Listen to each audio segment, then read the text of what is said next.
Hai, selamat datang kembali di YouTube channel aku, Fairuza Madina. Dan kali ini aku mau bahas tentang dunia permarketingan. Nah, yang mau aku bahas kali ini adalah tentang Starbucks. Mungkin kalian semua udah pasti pernah denger kata Starbucks.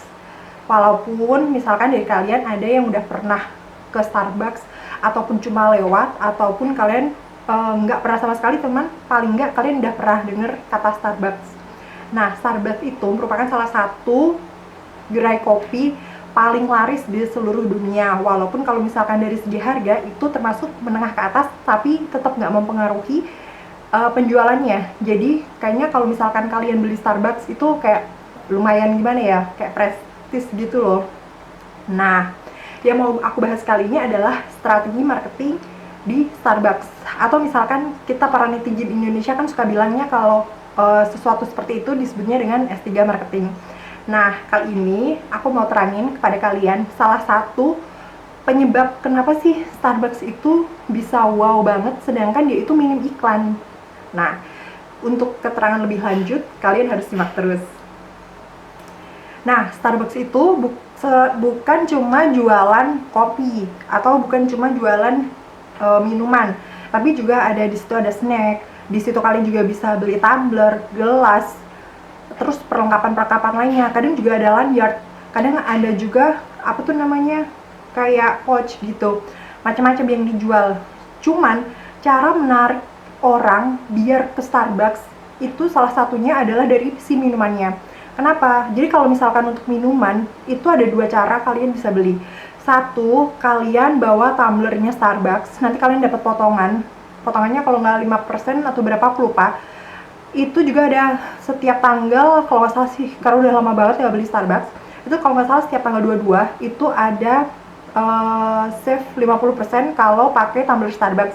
Dan kadang ada invitation kalau misalkan pakai tumbler Starbucks, ataupun misalkan ada promo lain atau promo undangan untuk kartu Starbucks, itu buy one get one, macam-macam. Jadi promonya itu kadang juga kalian bisa nikmatin varian terbaru yang belum bisa dibeli sama orang di luar pemegang kartu Starbucks.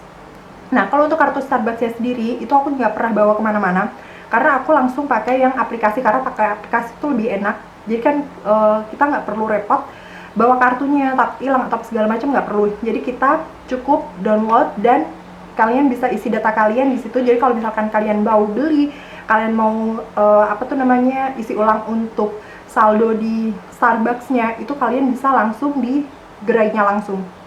Nah, langsung aja ya, strategi marketingnya Starbucks. Nah, tadi kan kalian beli pakai tumbler, yang satunya lagi kalian kalau nggak punya tumbler, kalian beli di situ, dan itu ada ukurannya. Kalian bisa beli dari ukurannya paling kecil namanya venti, grande, dan juga satunya lagi yang paling kecil namanya tall, yang tengah itu grande, yang paling gede adalah venti.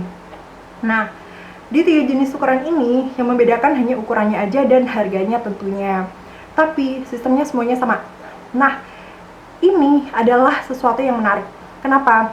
Kalau biasanya di tempat-tempat lain itu, kalau misal kalian beli minuman dengan wadah plastik, itu kalian kan nggak akan ditanya nama, tapi kalian itu dapat struk, terus dapat nomor antrian, ya nggak? Contohnya misalkan kayak chat time. Nah, nanti kan di situ kalian pas di kasir, kalian kan langsung ditanyain jenis minumannya, less sugar, less ice, atau apa segala macem. Terus di situ nanti kalian di bagian bawah struknya, kalau di chat time itu kan ada nomor urut atau nomor antriannya. Nanti dipanggil berdasarkan nomor antrian. Berbeda sama Starbucks. Jadi Starbucks itu pas di kasirnya kalian akan ditanya sama nama kalian. Nah, ditanya nama kalian, buat kalian yang belum langganan, itu biasanya si baristanya kan otomatis menanyakan nama. Tapi kalau misalkan kalian udah langganan, waktu begitu masuk kalian udah langsung disapa. Misalkan nama panggilan aku kan Andin. Jadi kalau misalkan di Starbucks langganan aku, begitu masuk langsung mereka ya akrab gitu. Mau akrab mau so akrab, pokoknya mereka itu emang jadi kayak temen gitu. Nah, langsung kan Andin mau pesen apa, blablabla kayak gitu. Tapi kalau misalkan belum kenal, itu nanti kalian akan ditanya nama kalian. Contohnya, misalkan kalian namanya Santi, terus ditanya, "Kak, namanya siapa?" "Santi." Nah, udah kalian kan nulis Santi. Biasanya kan, oke, Santi. Dia kan nulis nih. Nah, biasanya kalau misalkan kita ditanya gitu, kita akan jawab misalkan, namanya Santi pakai T. Nah, abis itu udah selesai semua, kita akan nunggu nih. Pas nama kita dipanggil, nggak ada Santi dong, yang ada adalah Tanti. Padahal kita tadi bilangnya Santi pakai T. Nah, itu bukan karena si orang Starbucks-nya atau si baristanya nggak ngerti, bukan. Tapi itu merupakan kesengajaan dan itu merupakan strategi marketing dari si Starbucks-nya. Jadi kesalahan itu, jadi gini, kesalahannya si barista itu kan ditulis ini namanya. Nah, otomatis yang punya nama si Santi ini upload dong di media sosial. Satu, karena dia beli Starbucks, kan harganya tadi menengah ke atas. Jadi itu kayak semacam buat gaya hidup gitu loh. Nah, yang kedua, salah tulis nama. Jadi harganya udah menengah ke atas, salah tulis nama, dan buat lucu-lucuan dong kalau buat kita. Nah, sedangkan si Santi itu kan bisa jadi dia uploadnya di mana aja nih. Misalkan di story-nya dia, atau di feed-nya dia untuk yang di Instagram, atau misalkan dia punya sosial media yang lainnya, otomatis itu kan menyebar. Itu dari satu orang. Kalau misalkan dari satu orang itu bisa sampai 10-20 orang yang notice sama dia punya kesalahan di Starbucks-nya, otomatis itu si Starbucks dapat keuntungan dari marketing gratis atau pemasaran gratis dari si Santinya. Bayangin kalau misalkan si Santi adalah seorang influencer. Nah, jadi semakin banyak orang yang salah ditulisin namanya, semakin sering juga si Starbucks dapat identik gitu. Barista Starbucks salah tulis nama. Nah, itu udah identik banget sama si baristanya Starbucks. Jadi bisa jadi sih nggak semua orang atau nggak semua barista nulis salah. Jadi itu kayak random. Jadi kalau misalkan kalian kayak hits banget, biasanya emang namanya kayak salah-salah gitu loh. Jadi mungkin ada kemungkinan kalau misalkan, oh ini dia anaknya aktif di sosial media, dia akan upload dia punya kesalahan dalam penulisan di Starbucks-nya. Jadi dia dapet pemasaran gratis dari si influencer ini. Nah, itu tadi adalah salah satu marketing Starbucks yang berlaku bukan cuma di Indonesia tapi di seluruh dunia. Dan kalau kalian perhatiin kan emang Starbucks jarang banget buat iklan-iklan misalkan di TV ataupun misalnya iklan di mana. Nah, padahal kalau misalkan dengan iklan itu kan otomatis mereka ngeluarin biaya lebih dong. Nah, sedangkan kalau dari cara seperti itu, mereka itu bisa menekan banget yang namanya budget untuk mengeluarkan budget buat periklanan, tapi nama mereka tetap naik dan masyarakat terusan datang ke sana buat cuman sekedar lifestyle atau cuman sekedar buktiin si barista Starbucks yang sering salah nama. Paham gak sih kalian sama yang aku omongin? Ribet ya gue neranginnya. Nah, pokoknya intinya adalah gitu.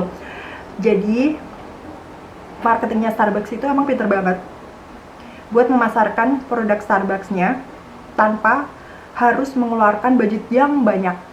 Jadi mereka bener-bener memanfaatkan garda terdepan dari si Starbucks-nya itu. Garda terdepannya siapa ya? Baristanya itu. Jadi baristanya itu bisa dibilang sebagai brand ambassador-nya juga bagi si Starbucks. Makanya baristanya Starbucks itu orangnya pasti tipe-tipe yang enak dilihat, komunikatif, terus orangnya gimana ya, pokoknya looknya itu oke gitu. Nggak harus ganteng, nggak harus cantik, tapi mereka itu enak buat dilihat, enak diajak ngobrol, dan mereka otomatis ramah karena nggak semua tempat itu ramah. Tapi si Starbucks itu bisa menyediakan itu dan masuk di semua lini masyarakat.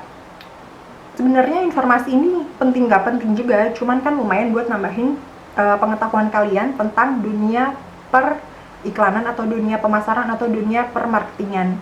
Dan kalau misalkan kalian ada minat untuk masuk ke S2 marketing atau misalkan kalian mau menjadi seorang marketing, semoga ini bisa membantu kalian untuk tambahin ide kalian. Siapa tahu kalian mau buat usaha, atau misalkan kalian sebagai seorang marketing mau memasarkan produk kalian, mau cara pakai apa, mungkin ini bisa jadi masukan atau misalkan jadi sesuatu yang pemicu kalian buat memikirkan ide yang lain. Kalau misalkan kalian ada sesuatu yang ganjel atau misalkan kalian melihat produk dengan sistem pemasaran yang gimana, kalian juga boleh tulis komentar di bawah. Nanti siapa tahu aku bisa bantu share ke kalian. Dan terima kasih semua yang udah nonton. Kalian juga bisa follow di Instagram aku fairuza.rm. Selamat beraktivitas kembali dan see ya.